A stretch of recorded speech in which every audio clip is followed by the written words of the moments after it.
Before we begin, if you haven't watched part 1 yet, stop here and watch it first. That's where we uncovered Michael Jackson's years of addiction, the warning signs everyone ignored, and the events that led to his final 24 hours. Without that context, what you're about to see won't have the same impact. Now, let's continue where we left off. June 24, 2009. Michael Jackson arrives at the Staples Center for what would be his final rehearsal. And that night witnesses said it was one of the good nights. He was there. He hit his marks. He was directing the band. He looked like Michael Jackson. He went home. Went to bed. Conrad Murray was with him. According to Murray's own account to police, Jackson couldn't sleep. So Murray began administering sedatives, escalating through the night as each one failed. 1:30 a.m., Valium intravenous. 2 a.m., Ativan intravenous. 3 a.m., Versed intravenous. 5 a.m., Ativan again. 7:30 a.m., Versed again. 6 hours of escalating tranquilizers. And Jackson's body so conditioned to sedation, so broken in its ability to find natural sleep, stayed awake through all of it. Then at 10:40 a.m. Murray administered 25 milligrams of propofol, diluted in a lidocaine drip, from an 4-bag. Inside that 4-bag, investigators would later discover Murray had placed an upside-down bottle of propofol with a needle punched through the top so it could drip freely downward. He hid it inside the saline bag so nobody walking into the room would know what he was actually doing. By 10:50 a.m., Jackson was unconscious. And then Murray left the room. Not for 2 minutes. Not for a bathroom break. Phone records show, 11:18 a.m., a 32-minute call to his Las Vegas office. Then a 3-minute call to a patient. Then an 11-minute call to a Houston colleague. 47 minutes. While his patient under a surgical anesthetic with no pulse monitor, no capnography equipment, and empty oxygen tank, a pulse oximeter still in its box, unopened, lay alone in a bedroom. Experts would later testify, nobody trained in propofol administration would ever walk away from a patient receiving it. It is Russian roulette. Every single time. At some point during those 47 minutes, Michael Jackson stopped breathing. When Murray returned and found him, he did not call 911. He called Jackson's bodyguard Alberto Alvarez. And according to Alvarez's testimony, before doing anything else, Murray grabbed vials from the nightstand and told Alvarez to put them in a bag. Then he removed the 4-bag containing the milky white propofol. Only after that, after the evidence was concealed, did Murray direct Alvarez to call 911. The 911 call came in at 12:21 p.m. Paramedics arrived at 12:26. They found Jackson on the bed, cool to the touch, pupils fixed and dilated.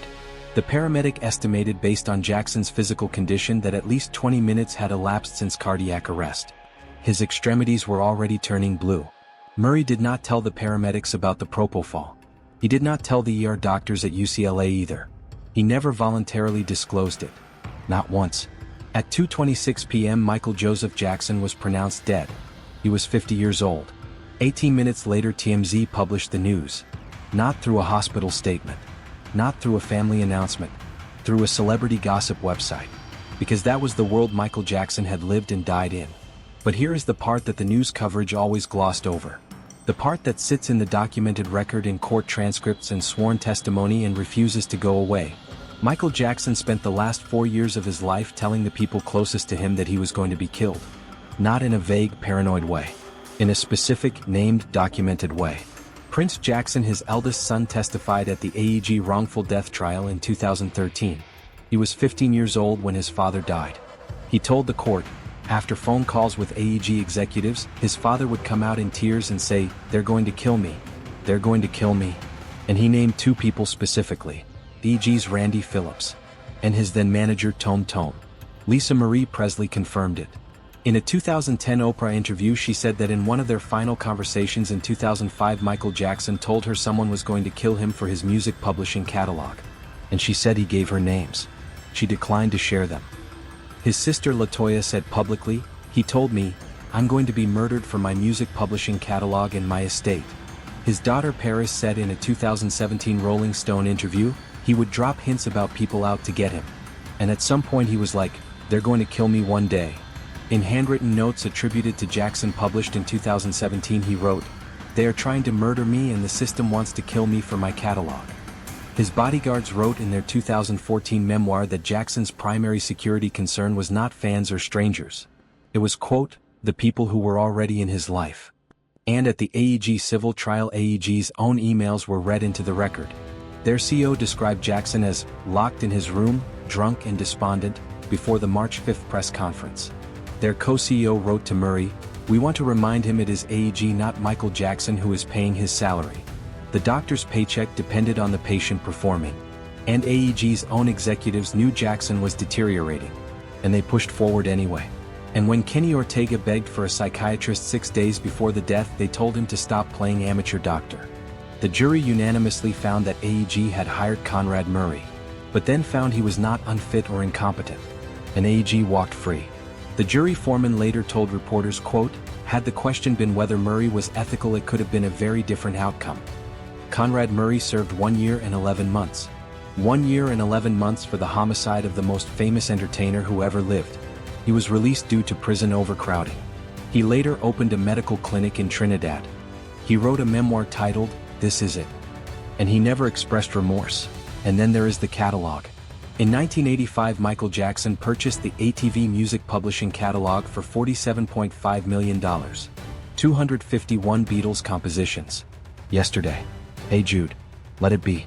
By the time of his death in 2009, it was worth approximately $1 billion. By 2016, $4 billion. Jackson had publicly declared war on Sony in 2002, calling their CEO very, very devilish, accusing them of sabotaging his album Invincible to force a catalog sale. And by 2009, he had borrowed between $270 and $380 million against his catalog share, at 16.8% annual interest, held by Fortress Investment Group, with Sony holding a first right of refusal if the loans defaulted. If he missed a payment, Sony could take everything. And here is what happened after he died. 2016, Sony buys the estate's share of Sony ATV, $750 million. 2018, Sony buys the estate's share of EMI Music Publishing, $287.5 million. 2024, Sony purchases 50% of Jackson's Mijak catalog, over $600 million. Total payments from Sony to the Jackson estate, over $2 billion. Sony now owns the catalog that Michael Jackson swore he would never sell. The catalog he said people wanted to kill him for. And in January 2024, Michael Jackson's name appeared in the Epstein files. The internet exploded. But here is what the files actually show. A witness stated she met Jackson at Epstein's Palm Beach home. When lawyers asked if she gave Jackson a massage, she said, "I did not." No allegation of misconduct appears anywhere in the files. No victim accused him of anything. His bodyguard Matt Fitz provided context immediately, saying the visit was a brief house viewing tour in 2003 lasting no more than 30 seconds while Jackson was house hunting to be near Barry Gibb. Jackson's name does not appear in Epstein's contact book. Does not appear in the flight logs. No emails. No financial transactions. No further contact. But the headlines had already run. The damage was done. Because that was always the story of Michael Jackson's life. The rumor moves faster than the truth. Every single time. Michael Joseph Jackson. Born August 29, 1958. 672 square feet. Gary, Indiana. Died June 25, 2009. A rented mansion. Los Angeles. 50 years old. The coroner ruled it a homicide. The jury called it manslaughter. His family called it murder. His doctor served less than 2 years. The concert promoter was found not liable. The catalog ended up with the company he said wanted to kill him. And the man who warned everyone, who named names, who begged to be believed, was right. Not about everything. Maybe not even about the darkest parts. But he was right that he would die young. Right that the people around him would let it happen. Right that the world would move on before the questions were ever answered. The arguments about Michael Jackson, what he was, what was done to him, who is responsible, show no sign of ending. But the music is settled. And it is as close to permanent as anything a human being has ever made. Subscribe to the Brutal Files. Because we don't let these stories go until someone tells the truth.